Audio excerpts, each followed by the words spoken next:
Welcome to Toffee Blue View, your source for all things Everton. I'm Gerry. Terry and Max are here. We all got the memo about wearing gray and white and black, and so we're very, we're keeping it very dull as far as the color scheme. So guys, match reaction, 3-0 win. I watched it late night by myself, and it was very satisfying, but it did not start off like that. Didn't get right off and begin quickly. I think there was a lot of malaise before the game started when people saw the starters.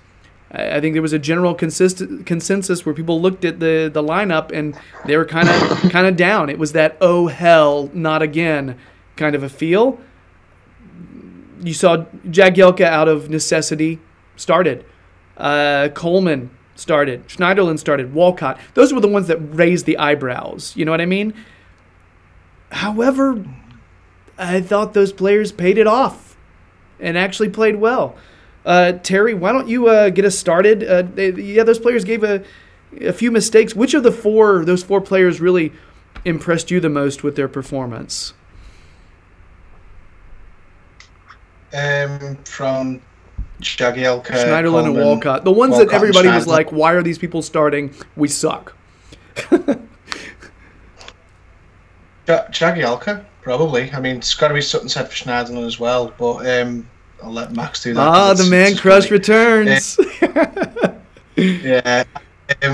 Jagielka, I'm not the biggest fan of Jagielka in 2019. Obviously, back in his pomp, he was...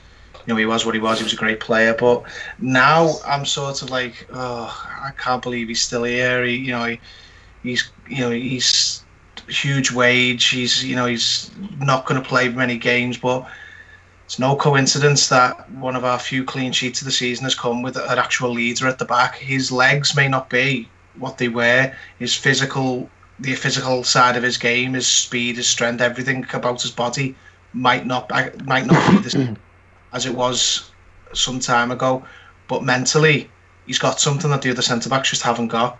He made like a bit of a howler at the beginning where Luca Dean had to bail him out, but after that he was calm, collected, and composed. And okay, the theme of this segment will probably be it's only Cardiff, but you've only got to beat what's in front of you, and you could say it's only for a lot of teams who've beaten us. So you can never say it's only to anyone in this league now. Jagielka impressed me. I saw him come into the team, and usually I would have been like, "Oh my God, what's going on?" But then I thought, you know what? The combinations of the other guys haven't been doing it either, so why not see what happens? And a clean slate, clean sheet. Can't really watching him bark out orders to players on dead balls, telling them where to be and what to do. I feel like that's something we're missing. And who's going to fill that void when he's not playing? Keane, you know what I mean? Keane doesn't seem like that guy yet. Zuma, no. Mina, no. These are players that are still kind of getting used to everybody. So who is going to be the one to kind of make sure people are doing what they're supposed to on dead balls? We didn't give up a goal on a set piece. Holy hell. All right? Somehow I was right about that part. I was paid off for being naive. Nuts to that. That's crazy. But that was the thing. He didn't look svelte. He didn't look trim. He looked out of shape. There were moments where he showed his age. Trust me, I do it all day long. I saw it happen to him a time or two. But it was the composure, just getting the damn ball out of there when he needed to, and the communication. That's what impressed me the most about Jagielka yesterday. Quality comments there. Max, how about Man Crush Morgan? Hey, he looked good, man. You've got to preface everything, but you've literally got to say it. It is only Cardiff. It's like the equivalent of playing FIFA on semi-pro before you've got another game coming up on Legendary at the weekend. You know what I mean?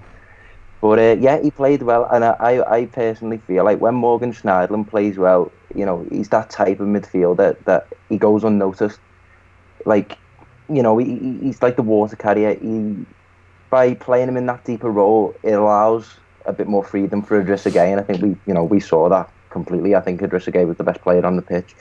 Who was it that made the clearance off the line when Keane got bowled over? Was it Dean or Schneiderlin? I thought it was Schneiderlin. Dean made one in the... Was it the first half play are you talking about? I was thinking about a different play. Never mind. Yeah, because I'm sure Schneiderlin kind of atoned for an error that Keane made, and they're the only instances where I feel like, a player like, of Schneiderlin's ilk should come into the limelight when he's making, a sort of match-saving clearance or decision. But otherwise a really tidy performance in the midfield. He played he found Coleman really well. I knew you were going to mention that. That pass was that's so good. Yeah, it was a brilliant ball. And you know what? I felt like there was almost a different feel to this performance because, it felt a lot different to the rest of the season where there's been a lot of emphasis on playing through the fullbacks. I feel like a lot of the play came from the central players for a change. And, for example, in the first half where Theo Walcott had two almost identical chances where he kind of had, he was fed over the top and hit it on the volley, put it wide on both occasions. But and I feel like that's why Theo Walcott was played really, because it's just something that I found myself saying during that game was, if Coleman and Walcott were 5 years younger, we probably would have bagged a few more goals there, because maybe sometimes I felt like the decision making was a bit hesitant. They maybe played a sideways pass when they could have otherwise played a forward pass, but. When you're playing against bottom feeders, no disrespect, Cardiff, but playing against teams like that, you can play. I don't mind. I wasn't up in arms about the selection. I know we've got Liverpool on Sunday. We've had a long layoff, so I mean, resting. You couldn't exactly label it as resting, but I just see it as rotation. As I said, after the losses to Wolves, Leicester, and the like, I don't believe that we'll get seventh. I don't think we're really fighting for anything. So, what he can do in the meantime is experiment with what he's got. He obviously changed the formation and played that midfield three, playing Schneiderlin deeper. Do we think Schneiderlin might get in? Let's just save that for the match preview, because I've got that written down for my... That's an interesting... I think it's a good conversation, and it's worth having, really. Yeah. Something you mentioned, first of all, Schneiderlin to me looked a lot more mentally sharp. It was feeding through him. He was whipping the ball. He didn't look as clueless as he did earlier in the season. He looked as though he had a plan for the ball when he received it. I totally am with you on the idea of us not playing through the fullbacks and whipping crosses as often. I think Sigurdsson received the ball a lot more. You saw it going out to the wings, and they were playing it to him when he was checking to them. You saw Sigurdsson was just a much bigger part of the game yesterday than he has been in like a long time. And it seemed to me like Silva had specifically designed a plan and a system to get him the ball more. Well, I feel like that's come from how he's altered the formation. Obviously, playing Schneiderlin, as I said, that frees up the rest of the midfielders to, express themselves in an attacking sense. And I was having this discussion earlier with a mate. Sigurdsson, I mean, obviously coming up against Cardiff, that for Sigurdsson, that is a big game. Obviously coming up against the old rival, he scored a match winner against them earlier in the season. But for the first goal and his second goal, it's right place, right time. And we were debating over what type of number 10 is he. It's just pure technique. You don't necessarily associate a great strength or great speed with him, but it's that the technical ability and the positional awareness of knowing where to be is just absolutely top notch from Sigurdsson. And I've said it. Obviously now he's the highest Icelandic goal scorer in Premier League history. And he looks like a talisman for us when he's in that type of form. And fingers crossed he puts in the same performance on Sunday. I'm curious if that was a game plan just for Cardiff to kind of shift that system just for yesterday, or if we're going to see a lot more of him trying to get Sigurdsson the ball more throughout the rest of the season. I'm curious if he's going to shift based on opponent and that kind of, what I mean, like actually game plan for tactics, or because he seems like the kind of guy who would prefer to this is the way we play football. You know what I mean? Like, we have a style. He wants to do that, but he hasn't been able to yet. He hasn't been able to figure it out yet, you know? Yeah, you saw that from the press conference too, didn't you? Where he just kind of said, "I'm not going to radically change anything," but it's nice to see these phases of experiments. Personally, big contributing factor for playing more through Sigurdsson was there's no Andre Gomez on the pitch, and every single thing, whilst Andre Gomez, since he's come in the team, everything goes through him. He's like the hub, the pivot of the whole team. And Sigurdsson's been sort of like ahead of him, but getting a lot less of the ball because Gomez was always like shifted left or shifted right. Not that that's even a problem. I think Gomez has played, for the most part, played well since he's been here. But if he's not on the pitch, Sigurdsson takes that responsibility. He's got to, because there's no other player in the team without Gomez who can hurt the opposition with his passing range and with his, with his movements. The responsibility is on Sigurdsson if there's no Gomez to create, because. Well, unless Idrissa Gueye fancies himself to carry on the way he did in this game, which I'm fine with. But it's usually there's not very many other players who are big creators in the team other than Sigurdsson or Gomez. Yeah, for Sigurdsson, and this was coming up you'll have to excuse me, I'm just watching on Flash for you, but with Sigurdsson, one of the big, it kind of came into the, he's not the type of player that's going to receive the ball. I mean, you look at that goal against Leicester, obviously, he picked up his back to goal, Cruyff turned and fired it in top corner, but he's not the type of player to pick up the ball back to goal, beat 3 or 4 men with a mazy dribble. He's just pure technique, that the instinct of a killer ball, knowing to where and when to play the ball. That's the type of number 10 that he is, and if we play to his strengths, I feel like we're going to get more performances like that. And, when he went through the run earlier in the season when he was playing really well, it looked like the Sigurdsson that we signed. I'll be curious when he comes up against like a quicker midfield. You know what I mean? Someone who, that's what I mean. Hey, it's almost like we've got a match preview to do in a little while. Hey. It needs to be mentioned, I think he's still a fantastic player, but Richarlison, nothing worked for him. Nothing worked for him. He's still a good player. I'm not in the get rid of the kid camp. That's very black or white. You know what I mean? He's still a fantastic finisher. But it seemed to me when I was talking about how Schneiderlin looked mentally sharp, Richarlison looked the opposite. A lot of very lackadaisical passes, just not being very careful or mindful of his actions. And so his touches, trying to get around people, his touch would not be as tight of an angle, and he would just kind of take it for granted that he was going to get around people. And he made Ekwilmanga look like a rock star on the side there several times, and it was, he just didn't seem like he was mentally sharp. You know what I mean? Yeah. I heard someone refer to him as the Neto Neymar the other day, which made me laugh. But I know exactly what you mean. It's almost as if, when he's in that 1v1 situation, it's almost as if he expects that he's going to beat his man. He goes straight at him like a headless chicken and loses the ball, and spends the next 10 seconds on the ground wondering why he's not got past his man. It calls for a big game to break out the slump, doesn't it? Agreed. And again, what better time to do it than a Merseyside derby? And the big changing point in the game, when a little dude came in and tore them apart.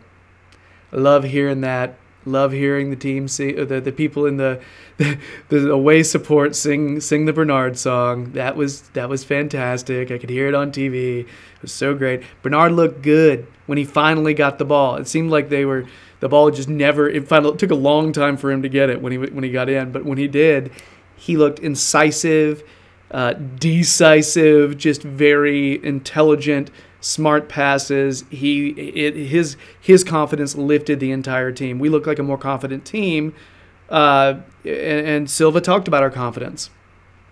He specifically said that's one of our main things. So I guess Terry, would you agree with me that Bernard coming in was maybe the big? Did you see the biggest change off of that substitution? Although I do think most of the subs worked out pretty well. I would say so. I mean, I think Bernard, he should be starting on that left over Richarlison on current form. I mean, Richarlison's a good player, but Bernard, I think, has been better than him in his last several games that they've had. You could compare them. I like Bernard. I think he's taken a while to adapt to this league, and obviously coming into this season, I don't want to say a freebie, but this season seems to be like an adjustment season where he's going to get used to the physical aspect, get used to the pace, get used to his new teammates, and then hopefully next season he kicks on. But I really like Bernard. I think he's a really shrewd piece of business. I mean, some of the play was it for Sigurdsson's second goal where he just dribble. He just minced back, didn't he? And couldn't live with him. It fires it into the 6-yard box. Calvert-Lewin doesn't get it, and then obviously it comes out to Sigurdsson to put in. I think Bernard is unlucky not to have better stats for this season because he's always seems to be like the pass before the assist, or he's probably, if we had a consistent goal scorer, he could have had so many assists already. He's had a lot of times where he's played strikers or other attacking players into good positions, but they've just fluffed it or they've dawdled on the ball or something. I can't say enough good things about Bernard. I think he's a great little player. It's just about getting the players around him and building around that. Bernard, to me, is interesting and gives us depth of options because when he's got the ball on that flank, he's a pass-first guy. Okay, so he could, end up looking, trying to get to the inline and crossing back. Or he could cut in and look to combine with somebody, and he gives us a possible entry into the center of the pitch instead of just going the flanks and bombing it over. He actually gives us dimension. That's what I like about Bernard. Richarlison fits into more what Silva likes to do, but Bernard gives us a little bit more diversity in the way we're actually attacking the opponent. He creates more chances. He's going to score fewer goals, and hence maybe our team scores fewer goals when he's on the pitch just because Richarlison does score. But, man, right now, it's I can't make an argument for Richarlison over Bernard this weekend. I can't, So, Agreed. Of course, we'll get more into that in a minute in a different video. Anything else, guys, on the match reaction?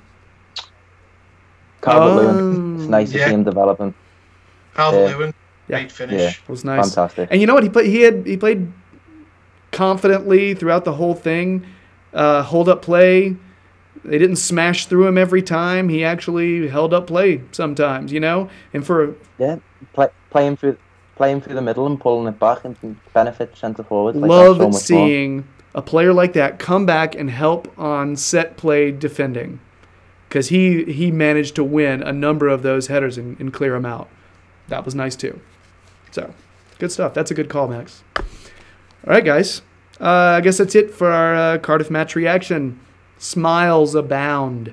If you've been digging our videos, please subscribe to the Toffee Blues YouTube channel. We'd sincerely appreciate it. If you want to read what Terry has to say about Everton, a Liverpool Echo fan, Gerry, he'll tell you when he's going to be on there on the Twitters. Also, Max tends to tweet as well. He'll tell you when he's going to show up where. He's always showing up on the Toffee Blues website, which it is official now. Finally, I can actually talk about it. The website is new. It's shiny. It's pretty. And John's done a lot of work on it. So Max's stuff can be seen there too. And you can actually check out all of our previous podcasts and YouTube shows and all that stuff. All the archives are there. It's a lot of good stuff. You can take a deep dive into the Toffee Blues over there. So, guys, that's it. Let's talk about. There's a match this weekend. We'll talk about that. All right. Bye.